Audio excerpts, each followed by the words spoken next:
Welcome back to my channel. कल तक हमने इंग्लो वार तक कंप्लीट किया था और इंग्लो वार में हुआ क्या था। इंग्लो वार में फ्रांस कमजोर होता हुआ दिख रहा था, इंग्लैंड स्ट्रांग होता हुआ दिख रहा था और डच और पोर्टुगीज भी गेम से आउट हो गए थे। कैसे आउट हुए थे?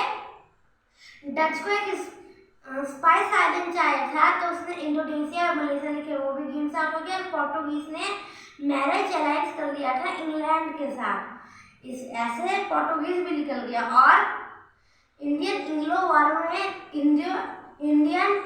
वार का रिजल्ट निकला था कि ईस्ट इंडिया कंपनी जो ब्रिटिश का है वो इंडिया का किंग मेकर बनेगा और धीरे धीरे ईस्ट इंडिया कंपनी का साउथ से ईस्ट में भी नजर गिरा था। और साउथ से जब ईस्ट में गया तो ईस्ट में ऐसा कौन सा स्टेट था? इसमें वेस्ट बंगाल स्टेट था। उस पे किसका नजर पड़ा? ईस्ट इंडिया कंपनी का। क्यों? उसको बाकी स्टेट और नहीं दिखाई दिया था और उसको लैंड ऑफ वेल्थ बोलते थे, इसलिए उसको चूज किया। और मैं बंगाल से हूँ। जब ईस्ट इंडिया कंपनी साउथ से ईस्ट पे गया तब जाके इतिहास में दो सबसे इम्पोर्टेंट वार हुआ था, जिसको पॉलासी का वार और बक्सर का वार बोला जाता है। आज के वीडियो का उद्देश्य वही है कि आज हम डिस्कस करेंगे कि पॉलासी का वार और बक्सर का वार क्यों हुआ था। तो सबसे पहले जब वो बंगाल में गया तो बंगाल को लैंड ऑफ वेल्थ बोला जाता है। क्यों बोला जाता था बंगाल को लैंड ऑफ वेल्थ? क्योंकि उसका फर्टाइल सॉइल था। बंगाल का फर्टाइल सॉइल था एक। दूसरा उसमें क्या था कि उसका जो हैंडीक्राफ्ट था वहाँ का जो हैंडीक्राफ्ट था, जो सिल्क साड़ी था, वो सबसे फेमस था। क्योंकि हमारा देश हमेशा से किसका देश रहा है? फार्मरों का देश रहा है। फार्मर का जब खेत में हमेशा 4 महीने का वर्क होता था और 8 महीना हमेशा वो अपने हैंडीक्राफ्ट को इम्प्रूव करने में बिजी रहता था। इसीलिए एक तो फर्टाइल सॉइल, दूसरा वहाँ का हैंडीक्राफ्ट फेमस था और तीसरा वहाँ पे क्या था तीसरा था क्या कि इंडो चाइना और तीसरा था इंडो चाइना मतलब कि इंडो चाइना का जो रूट था उसमें सबसे भूटान था और चाइना था। चाइना से क्या आता था? कॉटन चाइना का फेमस था जो इंडिया में, वो जो एक सी रूट था कि चाइना इंडिया होते हुए अरब होते हुए यूरोप जाता था। इस वजह से बंगाल एक बहुत इंपॉर्टेंट स्टेट था उस जमाने। उस टाइम हमारे देश पे कोई भी कब्जा करना चाहते थे तो उसको 2 स्टेट हमेशा चाहिए था। एक तो था बंगाल, दूसरा था गुजरात। हमेशा अगर राजा बनना था, दिल्ली में बैठना है किसी एम्पायर को, तो उनको 2 स्टेट चाहिए, एक है बंगाल, दूसरा गुजरात। लेकिन आज का हमारा पॉइंट है कि पॉलासी का वार आखिर हुआ क्यों था। तो पॉलासी का वार क्या था, इसके लिए हमें थोड़ा सा पहले रीजन जानना पड़ेगा। एक ही दिन में तो कभी भी कोई वार होता नहीं ना। अगर घर पे भी किसी का कोई प्रॉब्लम होता है तो उसका बहुत दिन से धीरे धीरे उसका एक रीजन बनता है। जिसका सबसे पहला हम चलते हैं 1651 में। 1651 में इंडिया में एक चीज बहुत अच्छा हुआ था। इंडिया में एक चीज ये अच्छा हुआ था कि अंग्रेज ने सबसे पहले कलकत्ता जो हुगली कहाँ पे आज के कोलकाता में, वहां पे अंग्रेजों ने सबसे पहले फैक्ट्री लगाया। एक अच्छा चीज हुआ। दूसरा 1651 में बंगाल का जो गवर्नमेंट ऑफ बंगाल था उसका नाम था शाह शुजा था बंगाल का एम्पायर उस टाइम। कब? 1651 में। तो वो शाह शुजा कौन था? शाह शुजा था शाहजहां का लड़का। शाह शुजा का एक डॉटर था, वो बहुत बीमार हो गई थी। लेकिन बहुत बीमार हो जाने की वजह से जो ईस्ट इंडिया कंपनी का एक डॉक्टर था, डॉक्टर बॉटन शाह शुजा का लड़की को क्या कर दिया? ठीक कर दिया। तो हमारे देश पे हमेशा से एक रिवाज चलता है कि जब किसी का कोई काम होता है तो उसके बदले उसको क्या दिया जाता है? गिफ्ट दिया जाता है, रिवार्ड दिया जाता है। ईस्ट इंडिया कंपनी यही चाह रहा था कि राजा से कैसे वो कुछ रिवार्ड ले। तो सबसे पहले शाह शुजा ने ईस्ट इंडिया कंपनी को एक रिवार्ड दिया। क्या रिवार्ड दिया? कि तुम मतलब 3 जगह, उस टाइम पे स्टेट बना नहीं था, कि तुम 3 जगह ओनली 3000 पर ईयर हमें दे के बिजनेस कर सकते हो, ट्रेडिंग कर सकते हो। तो 3 जगह कौन कौन सा था? सब बंगाल, बिहार और उड़ीसा। ये 3 जगह पे शाहसुजा ने ईस्ट इंडिया कंपनी को क्या दे दिया? घुसने का मौका दे दिया कि तुम यहाँ पे ट्रेडिंग करो, अपने बिजनेस करो, यहाँ पे कंपनी लगाओ और आके हमारे देश को लूटो। यही उनका एक चाल था, लेकिन इनडायरेक्टली वो ईस्ट इंडिया कंपनी का सक्सेस हो गया। उन्होंने क्या कर दिया? इनका वो ट्रेडिंग का बिजनेस शुरू कर दिया। नेक्स्ट 1651 हो गया ईस्ट इंडिया कंपनी के लिए गिफ्ट। दूसरा गिफ्ट ईस्ट इंडिया कंपनी को मिला 1691 में। किसने दिया था? वो अजीमुन शाह। उस टाइम बंगाल का कौन था नवाब? अजीमुन शाह था। वो कब गिफ्ट दिया था? 1698 में। उन्होंने क्या, उसको भी एक डिजीज था, उसको कोई खुद को ही उसको प्रॉब्लम था। सेम उसका इंग्लैंड और ईस्ट इंडिया कंपनी का डॉक्टर ने अजीमुन शाह को भी ठीक कर दिया। उन्होंने बदले में भी उनको गिफ्ट दिया। उनको 3 विलेज दे दिया। वो 3 विलेज कौन कौन सा था? एक तो गोविंदपुर, एक है कालीकट, एक है सुतनार। कालीकट मतलब के नॉर्थ केरला वाला कालीकट। अभी कालीकट हम कौन सा जगह पे है? अभी कालीकट को हम क्या बोल के जानते हैं? अभी कालीकट का हम केरला का कालीकट तो केरला में था। अभी जो बंगाल में कालीकट है वो कोलकाता का नाम है। हाँ, कोलकाता का पहला नाम कालीकट था। वही वो 3 गांव गिफ्ट में दे दिया अजीमुन शाह। कौन गिफ्ट में दिया था? अजीमुन शाह ने। किसको गिफ्ट में दिया? ईस्ट इंडिया कंपनी को। क्यों गिफ्ट में दिया था? क्योंकि उनको भी सेम प्रॉब्लम हो गया था और वो ब्रिटिश ने ठीक कर दिया। ब्रिटिश को 2 गिफ्ट मिल गया। बिजनेस भी कर रहा। ब्रिटिश बहुत टैलेंटेड था। हमारे कोई भी एक कंपनी ऐसा राज नहीं करता। उनका पूरा प्री प्लानिंग, हर चीज प्लानिंग कर रहा था। वो क्या करने था? उनका एक ही उद्देश्य था कि हम इंडिया का कैसे मतलब अंदरूनी मामला में हिस्सेदारी करें। अभी तीसरा चीज एक घटना घटता है 1717 में। तीसरा घटना कब घटता है? 1707 में। उसमें मुगल एम्पायर ने तीसरा गिफ्ट दिया। एक तो गिफ्ट दे दिया 1651 में, दूसरा गिफ्ट दे दिया 1698 में और तीसरा दे दिया 1707 में। वो तीसरा गिफ्ट क्या था? कि पहले का जो 2 गिफ्ट था, कौन था? शाहसुजा ने जो गिफ्ट दिया था और अजीमुन शाह ने जो गिफ्ट दिया था, दोनों को क्या कर दिया? परमानेंट कर दिया, मतलब फिक्स कर दिया कि कोई भी मुगल एम्पायर, कोई भी एम्पायर बंगाल का ये दोनों चीज को हटा नहीं सकता। एक तो ट्रेडिंग का परमिशन, दूसरा वो 3 विलेज। ये ईस्ट इंडिया कंपनी का परमानेंट हो गया। उनके साथ साथ उन्होंने और एक गिफ्ट दिया। क्या था वो गिफ्ट? दस्तक का। दस्तक मतलब पास। वो पास क्या होगा? कौन सा पास? हाँ, कि तुम कहीं भी अपने पास दिखा के, एक मतलब फ्री ऑफ कॉस्ट, मतलब जिसको बोलते हैं आज के जमाने में टैक्स फ्री। तो तुम यहाँ पे आके कंपनी लगाओ और कोई टैक्स नहीं लगेगा। तुम यहाँ पे आके कंपनी लगाओ, अपने बिजनेस करो और यहाँ को लूटो और यहाँ का पैसा तुम कहाँ लेके जाओ? इंग्लैंड लेके जाओ। अपने इंग्लैंड को क्या बनाओ? स्ट्रॉन्ग बनाओ। इंग्लैंड नहीं, तब उसको यूके बोलते थे, यूनाइटेड किंगडम। हाँ, लेकिन इस दस्तक के जो बैड इफेक्ट क्या रहा? इस दस्तक का बैड इफेक्ट क्या रहा? दस्तक का जो यहाँ का जो दस्तक का पास मिल गया, तो यहाँ पे क्या पास में क्या लिखा था कि नो कस्टम ड्यूटी, कोई कस्टम ड्यूटी नहीं लगेगा, कंपनी लगेगा। तो इससे क्या हो गया? जो स्टेट गवर्नमेंट का जो ट्रेजरी था वो क्या होता रहा? वो कमजोर होता दिख रहा था। फिर स्टेट गवर्नमेंट चलेगा कैसे अगर टैक्स का पैसा नहीं आएगा? पूरा इंग्लैंड कमा रहा था, तो उसमें क्या हो गया? गवर्नमेंट का जो बंगाल का क्या हो गया? ट्रेजरी वीक होता दिखा। और जैसा ही वीक होगा, एक चीज हमेशा याद रखना चाहिए कि जब भी कहीं पे भी अगर फाइनेंशियल क्राइसिस शुरू होगा तो उसका रिजल्ट क्या निकलेगा? कि पॉलिटिकल क्राइसिस होना शुरू हो जाएगा। फिर पॉलिटिकल क्राइसिस जैसा शुरू हो जाएगा तो फिर क्या होगा? उथल पुथल, मतलब समाज में और प्रॉब्लम शुरू हो जाएगी। पॉलिटिकल क्राइसिस मतलब क्या होगा? मान लो तुम्हारा घर पे अगर एक घर पे अगर इनकम का सोर्स मतलब इकोनॉमिकल कंडीशन अगर दूर होगा तो फिर क्या होगा? घर पे झगड़ा होना शुरू हो जाएगा। और जैसे घर पे झगड़ा होना शुरू हुआ तो क्या होगा?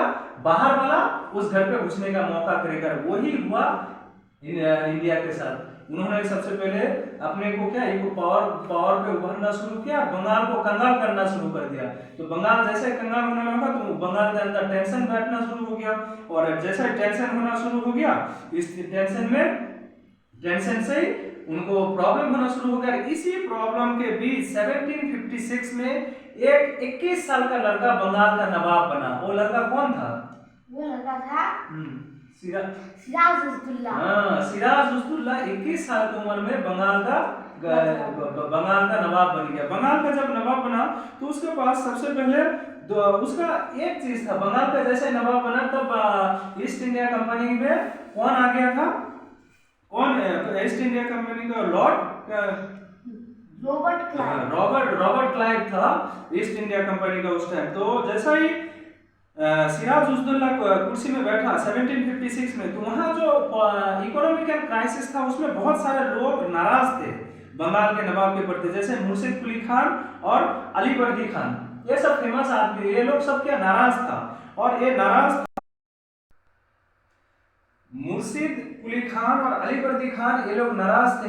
ये लोग नाराज तो एक तरफ था ही था, इनके साथ साथ और एक इंसिडेंट हुआ जो फोर्ट विलियम है। फोर्ट विलियम कहाँ पे है?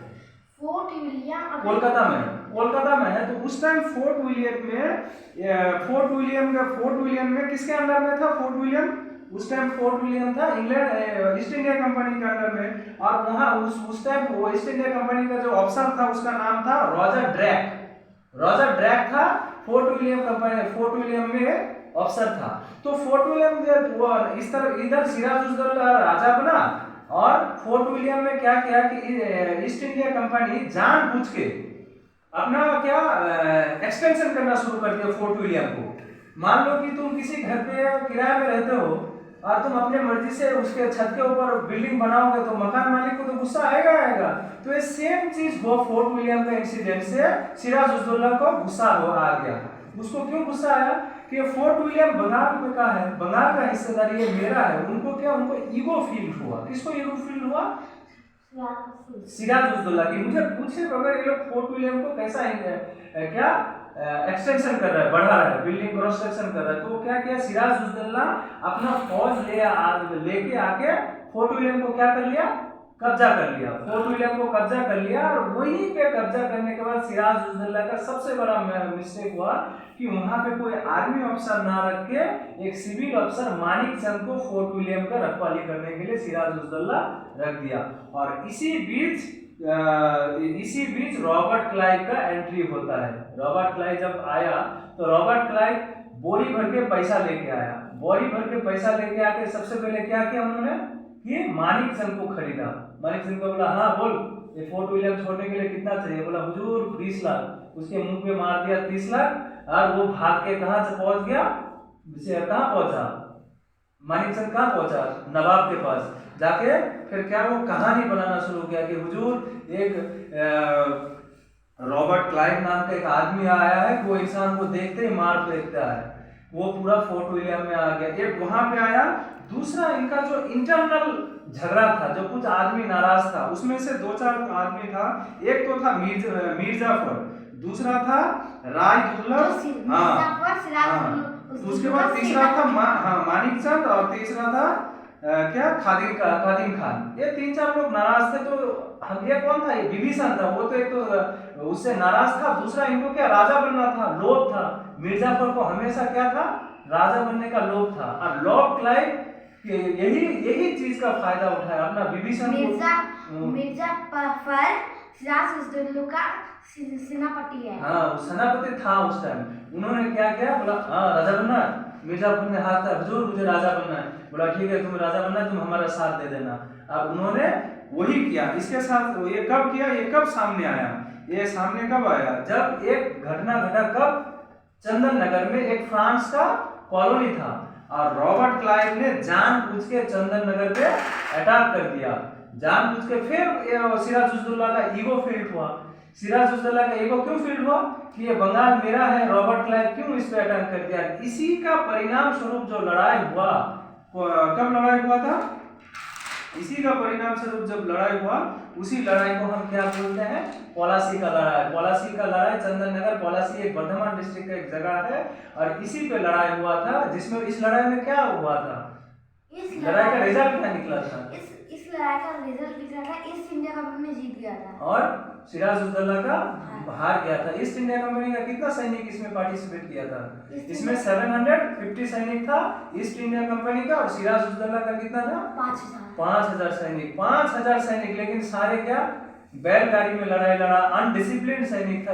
ये इंडिया में कभी भी वीरों का कमी नहीं था, लेकिन उसमें डिसिप्लिन का कमी था, ट्रेनिंग का शायद कमी था। इसी वजह से वो 5000 सैनिक 750 के आगे हार गया और दोबारा गद्दी पे बंगाल का नवाब कौन बन गया? सिराजुद्दौला के बाद मिर्जाफर बना। जब सिराजुद्दौला का डेथ हो गया तो कौन बन गया? मिर्जाफर बना। तो उसने कंपनी को फिर क्या गिफ्ट दिया कि उस टाइम का 1,70,00,000 रुपया रॉबर्ट क्लाइव को गिफ्ट दिया ईस्ट इंडिया कंपनी को। इसी टाइम से शुरू हो गया। ये क्या शुरू हुआ? Dark night of India. हाँ, मतलब इंडिया का काला रात। इसी घटना के बाद इंडिया का शुरू हो गया, इस पलासी का लड़ाई के बाद। मिर्जाफर बैठ गया बंगाल का गद्दी में और ईस्ट इंडिया कंपनी का हर दूसरा दिन आ जाए बोला पैसा दो। लेकिन वो तंग आके मिर्जाफर अपना गद्दी छोड़ दिया, फिर जाके फिर वही खेल खेला।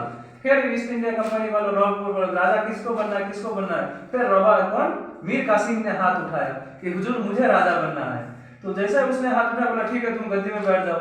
उसको राजा बैठा दिया। फिर कंपनी का आए दिन कंपनी का आदमी आके मीर कासिम से पैसा मांगना शुरू करता है कि मुझे पैसा दो। लेकिन मीर कासिम सोचा कि बंगाल हमारा है। उनको एक ईगो फील हुआ। उन्होंने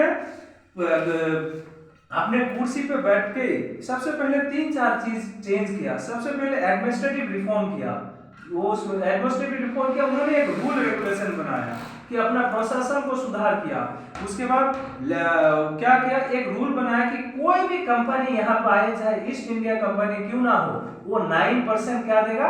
टैक्स देगा सरकार को। दूसरा, उन्होंने जो मुर्शिदाबाद से अपना राजपाट ले आ गया, कहाँ? मुंगेर, जो आज के टाइम बिहार में है।